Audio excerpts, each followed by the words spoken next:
Pour ne rien manquer, abonnez-vous maintenant. Les vraies voix Sud Radio, le grand débat du jour. Les baisses d'impôts qu'on a faites sur les ménages se sont concentrées sur ces classes moyennes. Pour l'instant, c'est extrêmement flou. Il y a 2 milliards de baisses d'impôts. Ces 2 milliards, j'ai demandé au gouvernement de me faire des propositions pour qu'il se concentre sur ces classes moyennes. Ça ne fait pas une politique sociale, une baisse des impôts. Ça ne fait pas une augmentation des salaires. Ça ne fait pas une amélioration des conditions de travail. C'est ce qui va permettre à des gens qui travaillent, qui sont classe moyenne, d'avoir en quelque sorte un reste à vivre plus important pour eux. Emmanuel Macron poursuit sa politique qui consiste à taxer moins pour gagner plus. Et c'est une forme de paresse à ne pas vouloir regarder autrement la politique fiscale dans notre pays. Ce sera quand la trajectoire budgétaire le permettra. Avec ça, on n'est pas beaucoup plus avancé. Et donc, hier, Emmanuel Macron sur TF1 a annoncé une baisse d'impôts de 2 milliards d'euros pour les classes moyennes, une main tendue vers ceux qui, d'après le président, sont trop riches pour être aidés et pas assez riches pour bien vivre.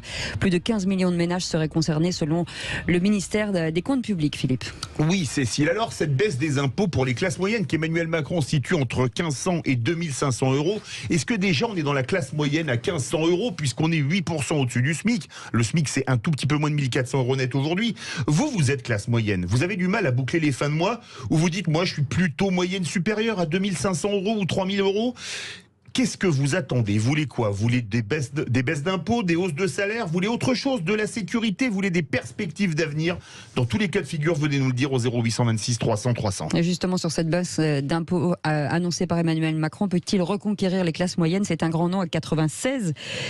Continuez de voter sur notre compte Twitter. Louis Chauvel est avec nous pour en parler, professeur de sociologie en université au Luxembourg, auteur des livres Les classes moyennes à la dérive et la spirale du déclassement, essai sur la société des illusions aux éditions du Seuil.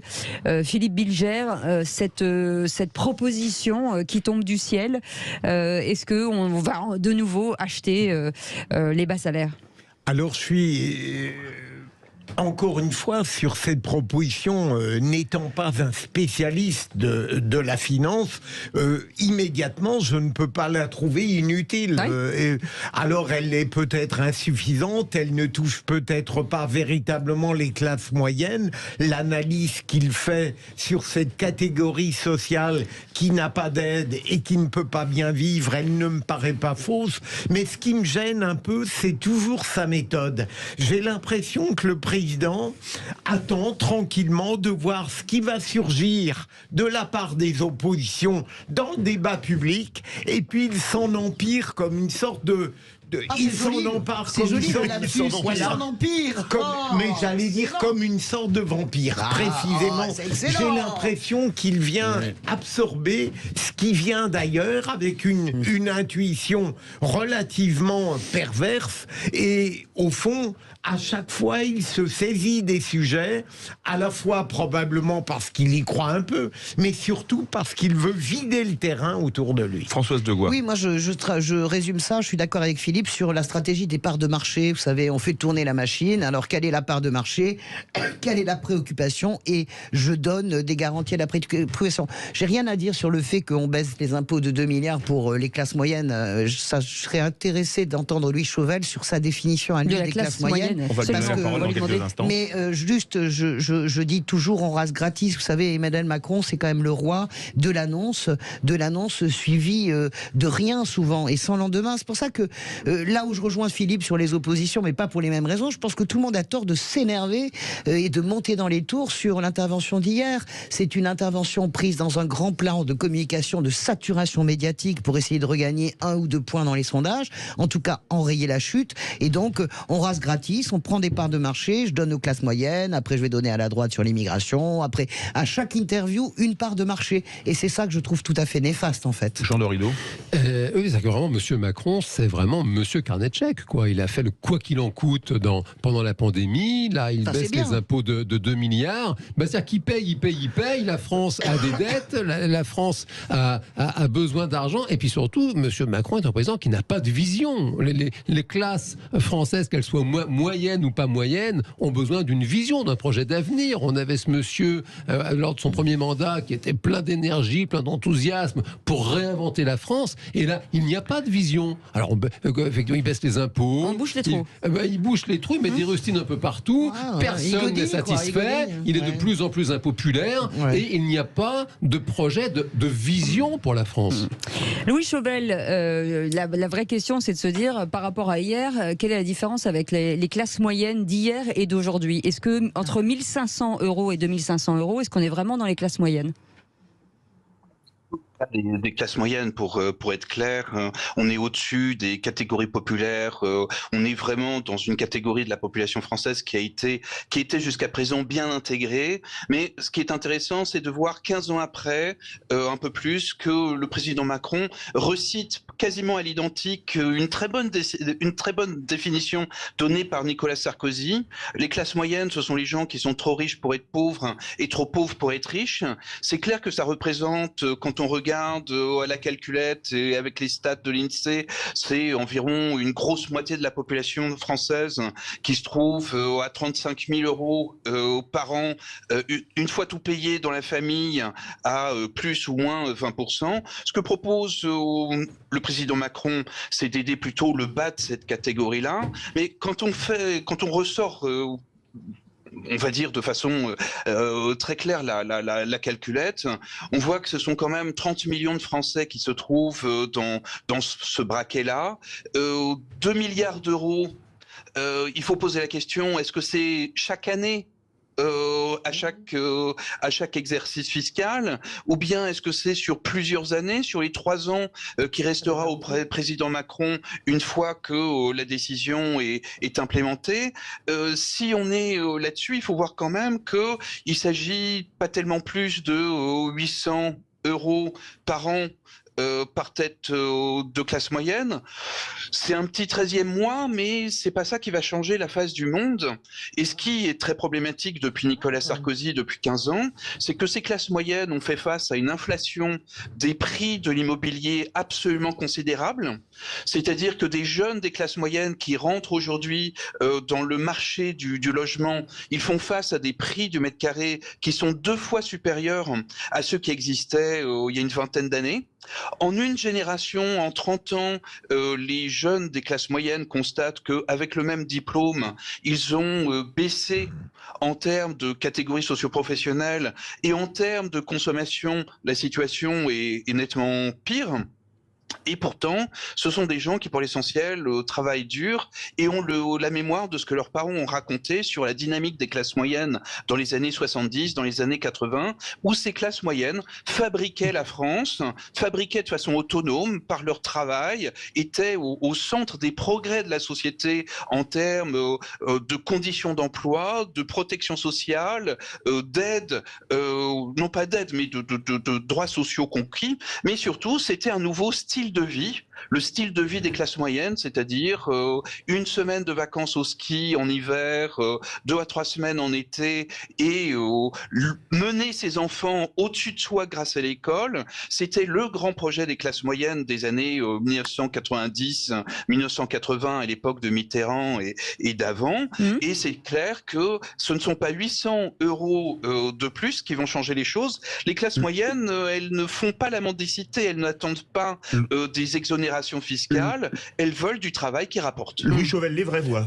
À votre avis, Louis Chauvel, le sentiment, qu'est-ce qu'un pouvoir devrait faire pour apaiser, guérir ce sentiment général de déclassement que beaucoup de Français éprouvent? Quels seraient les ressorts fondamentaux qu'un pouvoir devrait mettre en place, pardon, en le tout cas ressort les numéro fondamentaux? La première chose à faire, c'est de réinvestir.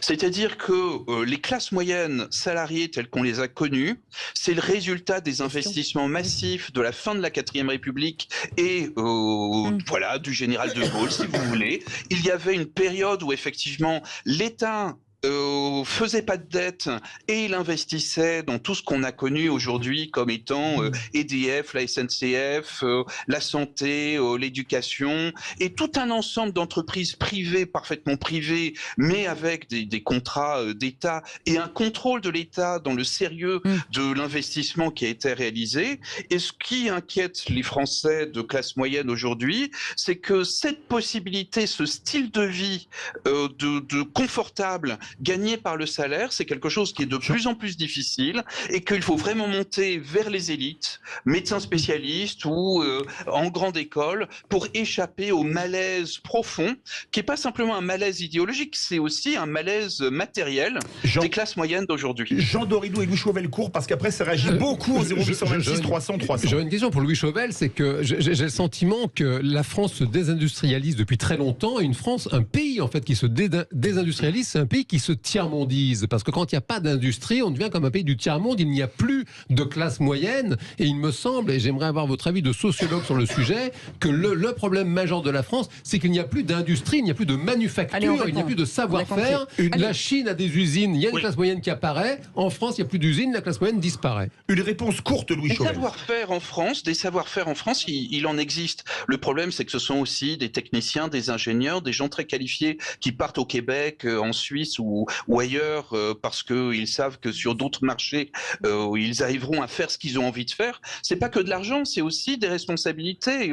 Il y a un problème en France, effectivement, de société bloquée. L'école, jusqu'à une époque très récente, a bien fonctionné de façon à diffuser ces qualifications-là. Malheureusement, même le moteur école semble s'étouffer en plus de tous les autres. On part au 0826 300 300. Bonsoir Didier. Bonsoir. Alors, quelle est votre remarque pour vous pour les classes moyennes? Est-ce que ça peut permettre à Emmanuel Macron de reconquérir les classes moyennes, ces baisses d'impôts annoncées hier soir? Moi, je souscris tout à fait aux propos de Louis Chauvel qui vient d'être tenu. Je crois qu'il y a une urgence, c'est réinvestir dans ce pays, réinvestir la formation, réinvestir pour réindustrialiser. On nous parle de réindustrialisation, c'est vrai qu'il y a 30 ans, 40 ans de désindustrialisation sur des choix sur lesquels maintenant il est trop tard de revenir. Le constat, c'est une chose, mais je crois qu'il faut réagir. Et effectivement, réindustrialiser ce pays, il y a la transformation écologique qui est un formidable gisement qu'il faut investir, mais ça veut dire ne pas baisser les impôts. Ça veut dire, parce qu'on a eu des baisses d'impôts dans les années précédentes, très bien, dont une partie n'étaient pas tous des impôts d'État. Il y avait aussi les collectivités locales. Oui. La conséquence de tout ça, c'est qu'aujourd'hui, il y aura une insatisfaction générale, parce que ça va se traduire par quoi? Ce qu'on connaît tous les jours, il y aura une baisse de la qualité des services publics. Il n'y a plus le problème de l'école, le problème de la santé et des hôpitaux. Enfin bref, on voit bien, c'est certes peut-être un peu populaire encore que les résultats des sondages que vous donnez. Alors, Didier, on connaît. Oui, pardon. Restez avec nous parce qu'il y a beaucoup d'appels au standard. On va prendre Nicolas aussi de Gironde qui veut réagir sur ces baisses d'impôts. Nicolas. Bonsoir Nicolas. Oui, bonjour, merci de prendre mon appel. Alors moi, diminuer les impôts, tout le monde peut être pour, mais il faut réfléchir un petit peu plus loin que ce qu'on nous propose. Moi, je vois que diminuer les impôts quand le budget de l'État est à déficit de 30%, ça veut dire qu'on augmente notre endettement. Notre endettement, c'est des impôts qui viennent plus tard. Le premier poste de l'État aujourd'hui, c'est le remboursement de la dette. Oui. Donc, c'est-à-dire que c'est de la poudre aux yeux. On ne réforme rien. Pour réformer ce pays, vraiment, c'est pas de baisser les impôts qui est important, c'est de diminuer les dépenses. Et les dépenses, il ne s'agit pas de diminuer les pauvres gens qui ont besoin de services publics. Il s'agit d'arrêter de financer la guerre qui est celle des autres, qui est celle des Américains, mais celle des Russes éventuellement, mais ce n'est pas la nôtre, et on envoie des milliards là-bas. Donc arrêtons de donner des politiques de santé inutiles. On a stérilisé notre pays, on l'a endetté encore plus. Pour quel résultat par rapport à ceux qui n'ont rien fait? Je pense à la Suède par exemple. Nicolas, oui. On n'a plus beaucoup de temps. On va faire réagir Louis Chauvel et après, pour une réponse rapide, et Françoise Degois, vous avez deux analyses, Louis Chauvel. Didier qui dit il faut investir et vous avez Nicolas qui dit il faut réduire la dépense publique parce que baisser les impôts, c'est augmenter la dette et faire une charge pour les générations futures. Comment est-ce qu'on peut arriver à marier les deux positions?